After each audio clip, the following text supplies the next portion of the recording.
Today is Wednesday, December 4th, 2024, and we're going to be looking at a big storm system moving in from Canada across the United States. And this is going to be bringing gusty winds, very cold Arctic air, and more heavy snowfall to parts of the United States as we go through this upcoming weekend. So looking here at your 500 millibar vorticity map, and you can see the brighter the color, the more spin there is in the atmosphere. Our low pressure system is up here in central Ontario, Canada, but it's transporting some very cold air south, and it's going to be bringing that Arctic front from Canada down into the upper Midwest today, and you're going to be feeling it from northern Minnesota back into North Dakota and even Montana as we go through today. And this is also going to be transporting it will be the gusty winds. We have wind advisories across the upper Midwest into parts of the Ohio Valley and the Mid-Atlantic here in those tan shaded colors. In those purples, we have winter weather advisories where travel could be impacted,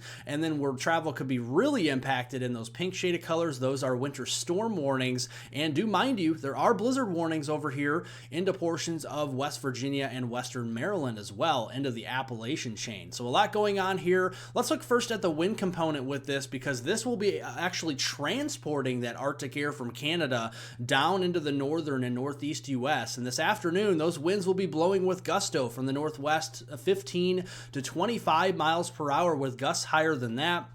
As we go into tonight, those very strong winds will be blowing over Lake Superior, Lake Michigan, and Lake Erie, and those will definitely be blowing with gusto over 40 mile per hour sustained at times over the open waters. And then as we go through Thursday, that'll move over toward the Mid-Atlantic, so we'll be seeing some gusty winds over there tomorrow. And these strong winds, definitely could be seeing maximum sustained wind gusts at least toppling 40 miles per hour. Some areas seeing over 50 miles per hour here in those red and even tan shaded colors on this map. So definitely taking up residence across a lot of the Midwest, the Ohio Valley, and the Mid-Atlantic. And this is going to be transporting that Arctic air. So here's your temperature anomaly map today. Arctic air starting to enter the picture across North Dakota, Minnesota, and northern Wisconsin.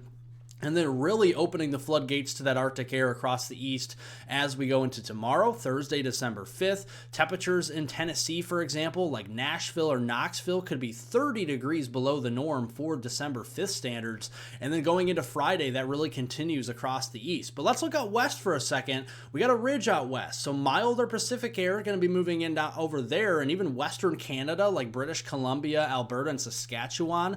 Those temperature anomalies by Friday could be 40 degrees above normal. So a tale of two cities here. We got warmer air out west, we got colder air out across the east here. And let's look at those temperatures here in more detail. This afternoon, notice the temperatures up in North Dakota, barely getting to 10 degrees in parts of northern North Dakota this afternoon, single digits to teens also into northern Minnesota. And looking at Friday or Thursday morning, we're going to actually be seeing temperatures starting off below zero across North Dakota, parts of South Dakota, and northwest Minnesota. And these are just your temperatures. If we have a little bit more wind with this could easily push those wind chill values down to near minus 20 in some of these areas. And notice where the freezing line goes all the way south. Yeah, we're 24 degrees above zero into portions of Nashville as we start Thursday morning, and 29 in Tulsa. So it's going to be pretty chilly far south. Going into Thursday afternoon, a lot of the upper Midwest, the Ohio Valley, and the Northeast will be spending the day in the teens and 20s, and then we see that freezing line going all the way to the Gulf Coast. Yes, 30 degrees in Shreveport, 35 in the Dallas-Fort Worth area, and 35 degrees in the Panama City area as we start the day on Friday.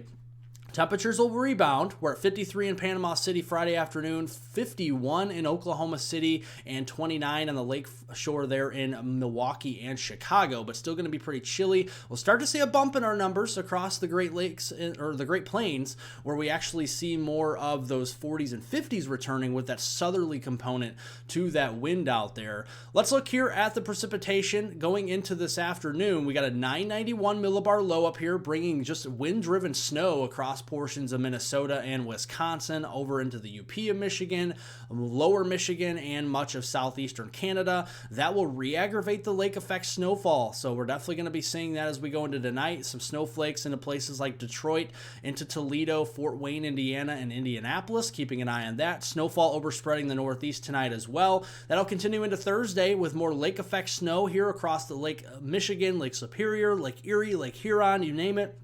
Most of the Great Lakes going to be seeing snowfall bands as we go into Thursday and Friday as well, with maybe some tropical Gulf of Mexico moisture, light, however, across the Rio Grande and West Texas to end the week there on Friday. Looking at snowfall, we're shut off for snow out west, the Cascades, the Sierras, and the Rockies. Not seeing really any snowfall, probably not a flake. Looking over here at the Great Lakes, the Northeast, plenty of it to go around. The Great Lakes, Upper Peninsula of Michigan, Western Lower Michigan, easily seeing 8 to 12 inches in some of these areas with the lake effect snow. And then over here into places like Erie, Pennsylvania, Northwest Pennsylvania could be seeing 2 to 3 feet of snow. Orchard Park, New York could be seeing another foot or two of snow, and also Watertown, New York. So we're definitely going to be seeing the same areas getting the snowfall, and then we're going to see a nice snowpack being laid out from Maine all the way south towards northern Pennsylvania on the order of about 6 to 12 inches through Friday night. So travel going to be a little bit impactful across the Great Lakes, the Northeast, going through Friday night. Some of this could be dangerous travel, especially like Erie, Pennsylvania. Major travel disruptions there with the very heavy lake effect snow. Would not be surprised to see whiteout conditions out there, that is for sure. Heading into next week, the pattern changes a little bit. Monday, December 9th through Friday, December 13th,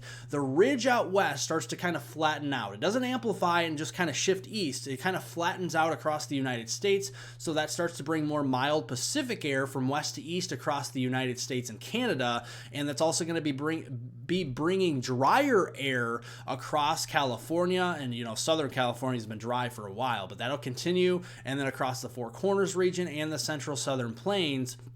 And then we start to see more moisture for the eastern seaboard and again for the Great Lakes in the north as we go into next week.